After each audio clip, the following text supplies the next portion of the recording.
بسم اللہ الرحمن الرحیم۔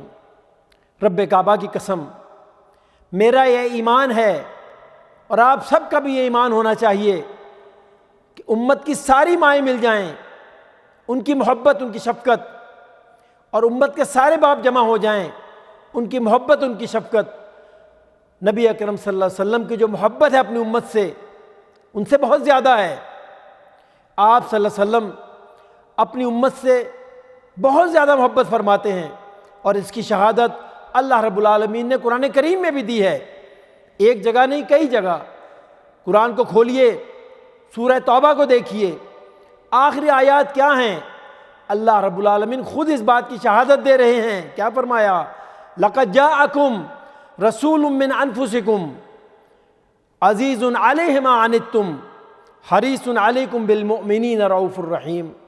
اللہ تعالیٰ گواہی دے رہے ہیں کہ یہ جو رسول ہے، یہ جو ہمارا نبی ہے، یہ اپنی امت سے کتنا پیار کرتا ہے، کتنی محبت کرتا ہے، اور اپنی امت کی جو فلاح ہے اس کا کتنا حریص ہے، امت کی تکلیف اسے گوارا نہیں ہے۔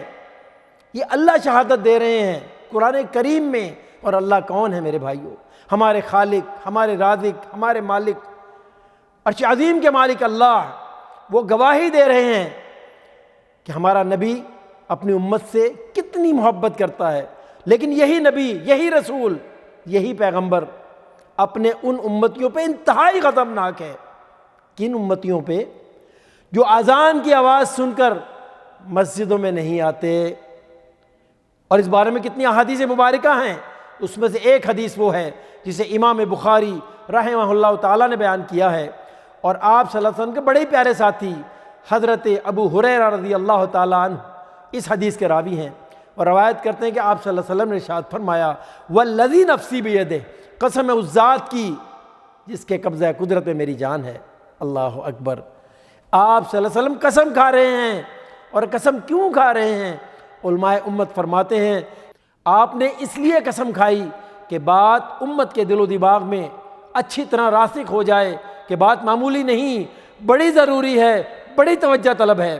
فرمایا قسم اس ذات کی اس کے قبضہ قدرت میں میری جان ہے۔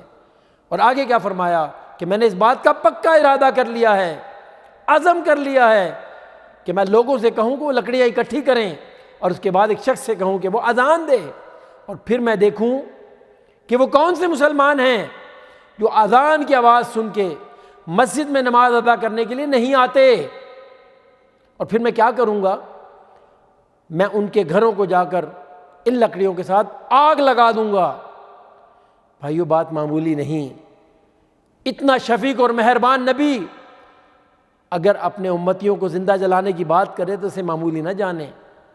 پھر آپ صلی اللہ علیہ وسلم اپنے اس ارادے سے خود باز رہے اور فرماتے کیوں؟ اس لیے کہ ان گھروں میں معصوم بچے اور عورتیں بھی تھیں جن پر مسجد میں نماز پڑھنا فرض نہیں تھا۔ رک جائیے ذرا، لوگوں سے اگر آج کل بات کی جائے تو کیا کہتے ہیں کہ بھائی تمہاری بات تو ٹھیک ہے، لیکن علماء نے فتویٰ دیا ہے، بیماری پھیلی ہوئی ہے، لہٰذا مسجدوں میں نماز پڑھنے کی ضرورت نہیں، آپ اپنے گھر میں، اپنی دکان میں، جہاں آپ ہیں وہاں نماز پڑھ لیں، انفرادی نماز پڑھ لیں، کوئی فرق نہیں پڑتا۔ نہیں میرے بھائی، اس کے ساتھ ساتھ علماء نے ایک اور فتویٰ بھی دیا ہے، ذرا اس پہ بھی کان دھر لیں۔ کیا فرماتے ہیں؟ ہر شخص اپنا اپنا جائزہ لے اس فتوے میں اور اپنا محاسبہ کرے، اور اپنے بارے میں یہ ضرور سوچے کہ اس کا معاملہ کس ذات کے ساتھ ہے۔ انہ علیم بذات الصدور، جو دلوں کے معاملات بھی جانتا ہے۔ علماء کیا فرماتے ہیں؟ اگر آپ بازاروں میں پھر رہے ہیں، مارکیٹوں میں پھر رہے ہیں، مالوں میں پھر رہے ہیں، آپ کے گھر مہمان بھی آ رہے ہیں، آپ بھی مہمان بن کے جا رہے ہیں، میٹنگز کے اندر آپ شامل ہو رہے ہیں، گیدرنگز کر رہے ہیں، وہاں تو سب کچھ کر رہے ہیں، لیکن جب اللہ کے گھر جانے کی بات ہوتی ہے، اے بندے تجھے اس مولوی کا فتویٰ یاد آ جاتا ہے۔ اللہ کا خوف کرو، اللہ تعالیٰ، بیماری بھی اللہ کی طرف سے ہے اور وہی اس کو رفع کرنے والا ہے۔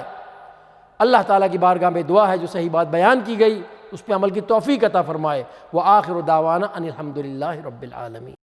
صلو علی